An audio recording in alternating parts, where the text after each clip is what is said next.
Facilitating drama-based instruction inherently involves a more complex understanding of classroom management. Our students are up and active, they're talking with each other, they're co-constructing meaning, so we have to make a shift from more traditional forms of classroom management expectations where students are just sitting quietly in their desks and listening, to a more active, engaged model where we're ready for them to be moving and thinking together. I want to make a contract up on our board of some agreements we can make together to have a really successful day in drama. First, we invite students to help us co-construct those guidelines for success. We're going to title this our drama contract. Does anybody have any ideas of something that should go on our drama contract? For me, it's really about getting students to own their learning experiences, no matter what the subject, whether that's theater or history or math. They really get to create the learning. Respect. Okay. That's a great one. I really like to create the social contract because it is something that comes straight from the students, and it's something that I can always look back to and say, hey, friends, let's look at this. These are our rules that you established. We need to stick to them. A key concept in classroom management is to understand student behavior. First, are they capable of the task? Students are most engaged when they're in their zone of proximal development. Lev Vygotsky's description of the space where we learn best, where it's not too easy and it's not too hard, and we're learning new things in an exciting and compelling and social way. When giving instructions, I always try to think about how is this going to be most successful for this group.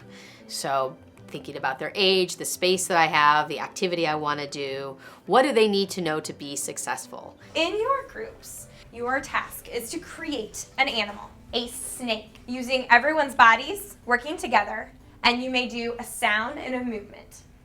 Thumbs up, we get it. Thumbs up, we understand. So you're working together, you're creating a snake with everyone in your group, and you're making sounds and movements. Yes? Yes. All right, you have a minute. Go.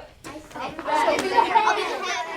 DBI, we're often up and out of our seats and talking and working in different parts of the classroom at the same time. So as an instructor, I need to have a way to get everyone's attention quickly without screaming and losing my voice, because you'll be doing it over and over again in a session. So I like to establish a fun way to get people's attention quickly. One I use a lot is in just a moment, but not right now. And what I usually do is within the first 2 sessions, the students memorize the second half.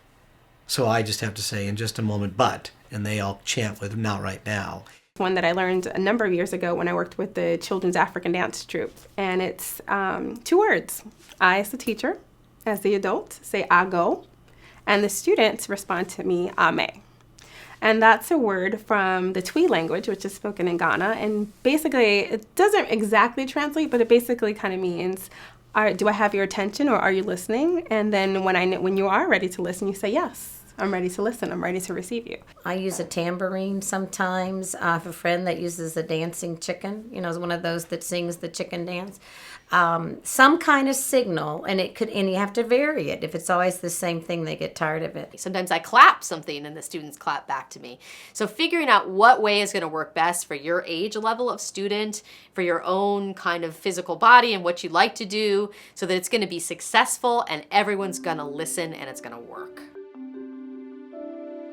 One of the things I love to think about in DBI is positive behavior management. So how do I catch kids doing something right? So it's not me always correcting them, but how do I really point out successful work? And this is particularly important because we're doing an art form. We're doing a type of skill and technique that many students may not have any experience in. So it's particularly important that you point out what is strong work, what is quality work in the arts as you're facilitating. In just a moment, advertising team, we are gonna have our first group pitch their idea to you all. So they're gonna come in and do it. We're gonna let them go all the way to the end. We're gonna give them a round of applause because it's kind of risky being up here, and they're gonna show us how it's done. And then after we give them a round of applause, we're gonna take some questions for them. Man, 3 feet is taking too long to measure. Did you say that 3 feet is taking too long to measure? Yeah. Well, then use a yard. It's like combining 3 feet into one big measurement. That's cool. 3 to 1, real quick.